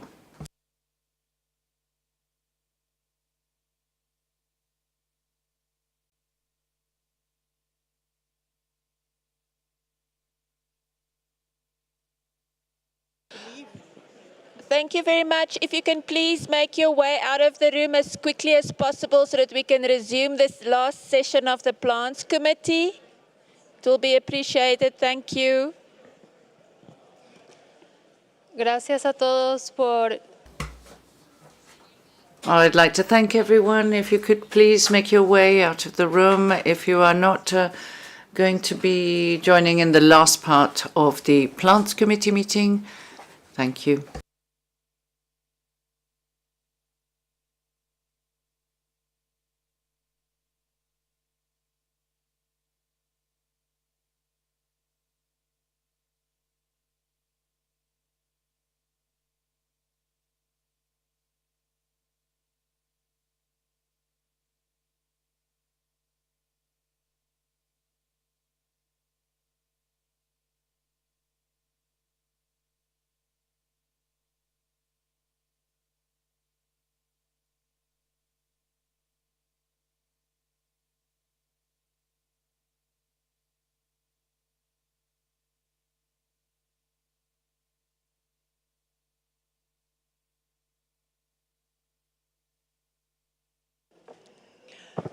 Merci. Donc, nous allons... Thank you. So we will continue the work of the 27th meeting of the Plants Committee, and we'll start by looking at document PC27, sum 3, which we had left pending. I will give the floor to the Secretariat to listen to the registrations and saw the videos, and we'll report back. Thank you, Madam Chair. Indeed, we listened to the French recordings, changing to English. Recording of the session to make sure we had correctly reflected the results of the discussions that are set out in summary, in executive summary PC27 sum 3. And just before I move into the details, I just wanted to recall that these executive summaries are only reflecting the decisions as they are concluded by the chair at the end of the discussion. They're not reflecting the discussion in a totality. That's the summary record. So just to be clear on that. So for agenda item 14 on the CITES tree species program, the summary record does correctly, the executed summary does correctly reflect what the chair concluded on agenda item 14. I wish to draw your attention to the fact that the first indent, the Plants Committee noted the comments made in plenary. So every comment that was made has been noted by the Plants Committee and will be reflected in the summary record. We also listened to the recording of agenda item 26 on Boswellia. And also here, it's very clear what the chair concluded at the end of the discussion is exactly what is reflected in the executive summary. Thank you, Chair. Merci. I thank the Secretariat for those explanations, which are also very clear. So following that, I think the Plants Committee can adopt document PC27 sum 3 as amended in the items that we had agreed on earlier. So PC27 sum 3 is adopted.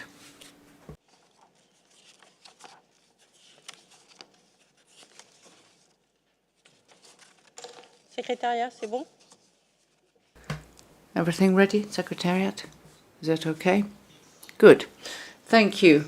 We will now go to document PC27, sum 4, which was made available. I wait your comments before we adopt this document. Committee members, you have the floor.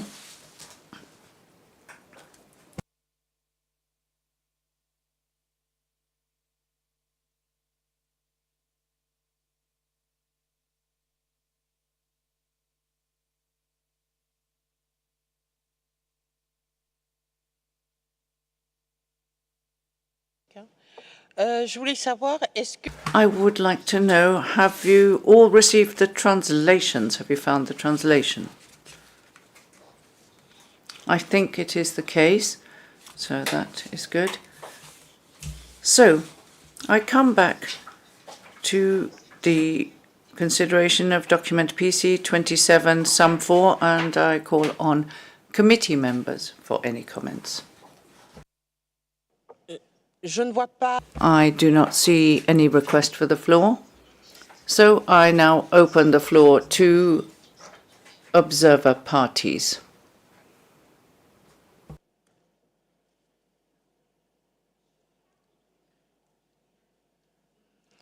Zimbabwe, vous avez la... Zimbabwe, you have the floor. Thank you, Madam Chair. Just wanted some clarity on 20AA C, the amendment which was made there. Just a bit of clarity on the services. I just don't recall where that is coming from. So if somebody can maybe just help. Excusez-moi, Zimbabwe. I beg your pardon, Zimbabwe. We're in document PC27, sum 4. Which part of that? A, C. There's an amendment. Mais du point 32. Oui. On item 32, says the chair. Item 32. 20AA C. I just needed some clarity on the replacement of database with services so that I'm just clear of what do you expect from there.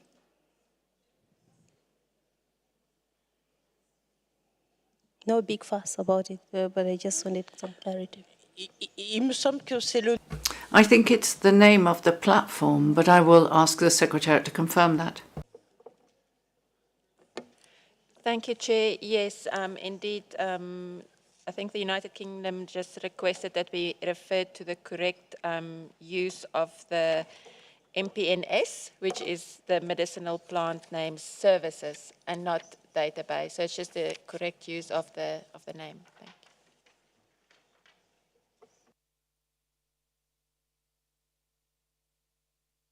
Merci pour cette... Thank you for that clarification. Do we have any further request for the floor on this document? Région Asie, vous avez la parole. Asia, you have the floor. Thank you, Madam Chair.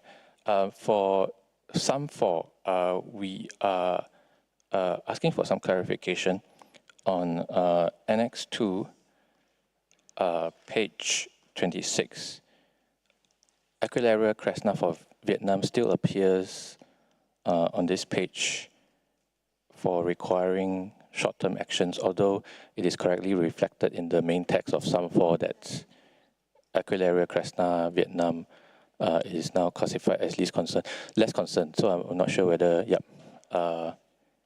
and as well as for the case of number 11, Aquilaria melicensis for Malaysia, page 28. I believe that the co-chair has already asked to change zero export quota, I believe, to interim export quota. just to clarify whether this should be the case.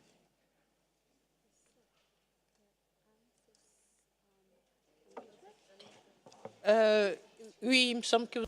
Yes, I think you are perfectly right. So the amendments will be made and taken into account. Thank you for letting us know. Do we have any further request for the floor? Je ne vois pas. Oui, Amérique centrale. Central, South America and the Caribbean, you have the floor. Thank you, Madam Chair. We wanted to note on page 17 at the end of item 42, there is an error on the conclusion of the regional reports. It says we take note of the oral reports and the points doc 42.2 to doc 42.6. It should say 42, not 24.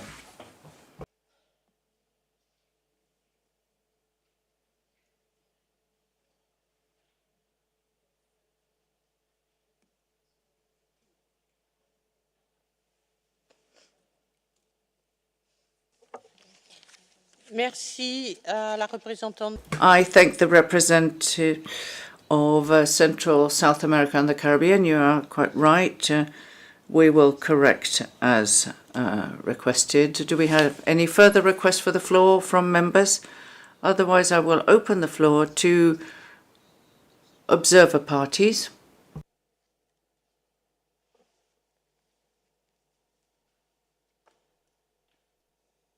Parti.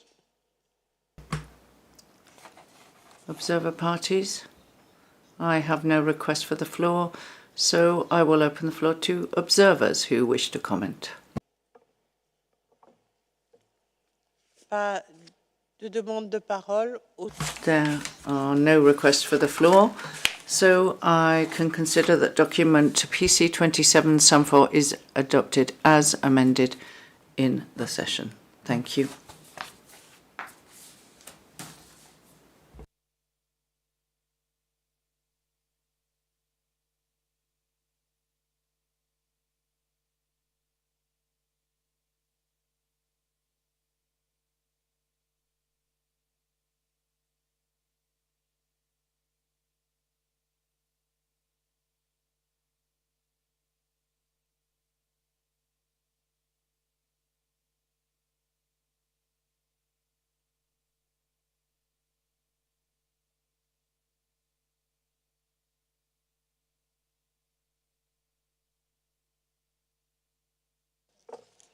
Merci.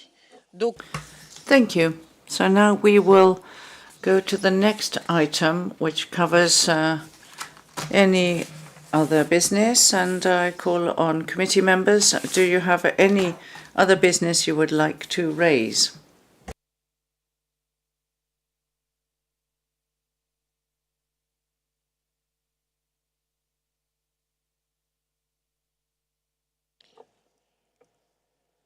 je ne vois pas. I do not see any request for the floor. Oh, Oceania, you have the floor. Thank you, Chair. Can I just confirm, are we doing exec summary 5? No? Okay, thank you.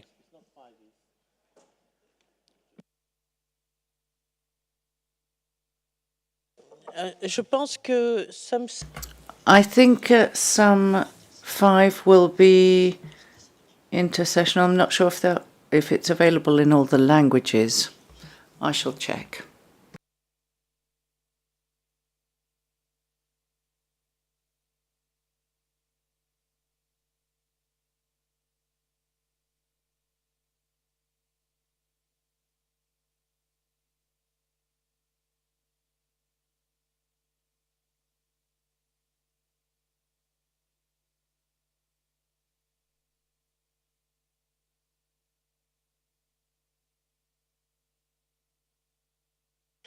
Oceania, we have checked and the document is available, but it is on the joint meeting, so it will be covered online. So we will come back to item 43 on any other business. The floor is open to all. Does anyone wish to raise any matter? I see no request for the floor. So we finish that item. Now we will go to the next item, which is the time and venue of the 28th meeting of the Plants Committee. So I shall give the floor to the Secretariat. Thank you, Madam Chair. Inform the Plants Committee that we have secured the CICG for its next regular meeting in July 2026. The meetings of the Animals and Plants Committees will be back-to-back as the present meetings, and they will take place in July 2026. Thank you, Madam Chair.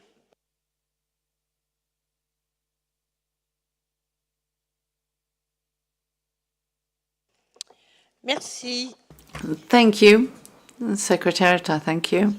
So we will now go to the closing remarks of the 27th meeting of the Plants Committee.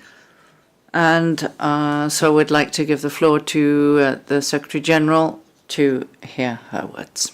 You have the floor.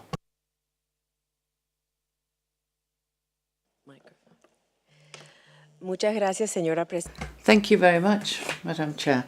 Madam Chair of the Plants Committee, members of the Plants Committee and members of the Animals Committee who are still here with us, distinguished delegates and participants, dear friends and colleagues, my most enormous gratitude to our dear Chair for her capable leadership in this agenda. Once more, her diplomatic attitude and her friendly manner have brought us to a good conclusion. I'd also like to thank our Vice Chair for the support to our Chair at all times. Fleur and Damien are really the dream team, and it's always a pleasure to work with them. I'd like to make it known the enormous amount of work that they both carry out in the background to ensure that the meeting would run smoothly. They came to Geneva before the meeting, and they had to put up with long information sessions with the Secretariat here, and also beforehand on distance meetings, and whenever we managed to meet up with them at different points in the world. We'd like to thank all the members of the committee, and I'd like in particular to recognize our nomenclature specialist, Ronelle Klopper, who deals with one of the standing items for the Plants Committee. She is dedicated, professional, and always available to help us. I'd like to thank the chairs of the intersessional working groups and the in-session working groups for our Plants Committee meeting. Their arduous work has borne fruit. It set out a clear path to inform the Standing Committee and the Conference of the Parties on matters related to the review of significant trade, the periodic review nomenclature, and timber ID. All the recommendations of the Plants Committee will also ensure the success of forthcoming initiatives such as the work on African rosewood and the new phase of the CITES tree species program. And I admire their dedication and attention to detail. What a committed group of experts. Quite certainly we can all draw inspiration from their passion and dedication. The Secretariat would also like to thank the 191 observer parties and observers present here at this meeting. We are certain that the future of plant species listed in the appendices are in good hands. Ensure you have enough time to enjoy the rest of your stay in Switzerland. I'd like to thank Switzerland for the reception they will be holding this evening. What a beautiful day to celebrate a week of collaboration, association, and work together for the sustainable trade in plants. I'd also like to thank the interpreters, the technicians, and the staff at the Conference Centre for their support. And finally, my eternal gratitude to the Secretariat team for their arduous work, dedication, commitment, and love for nature, which is always done in the right way. Thank you.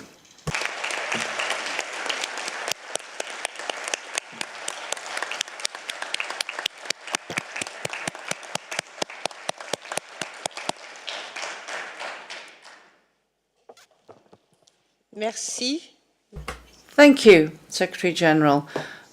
I am now going to give my closing speech. So, Madam Secretary General, members of the Plants Committee, observer parties, observers, dear delegates, we are coming to the end of this 27th meeting of the Plants Committee, and I would like to warmly thank you for your active and constructive participation throughout this week.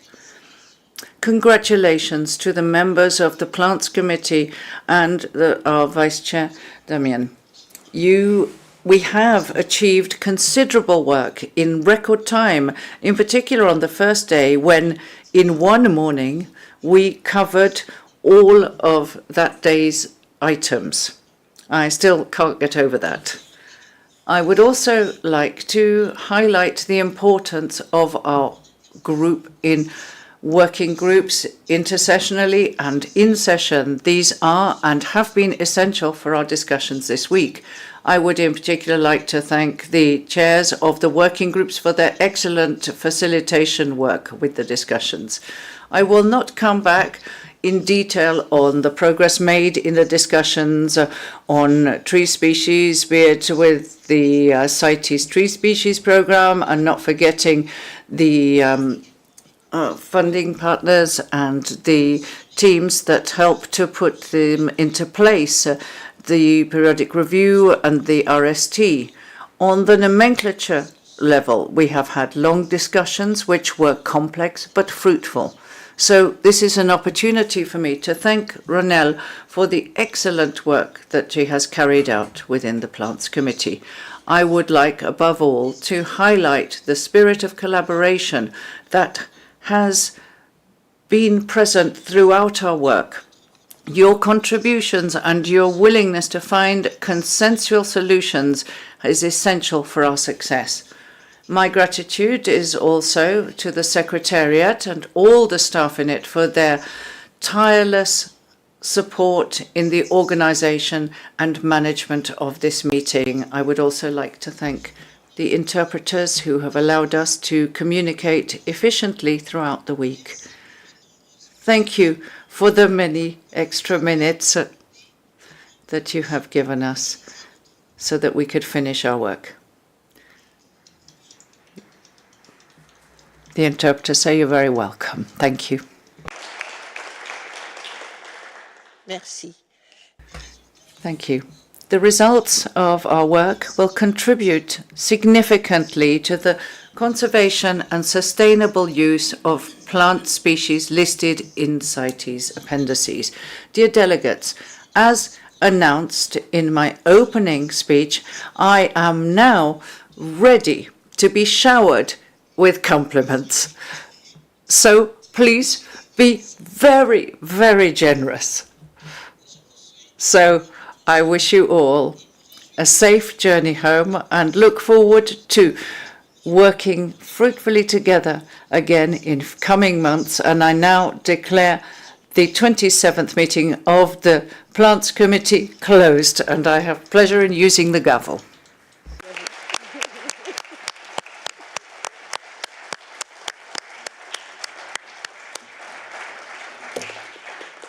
Finish.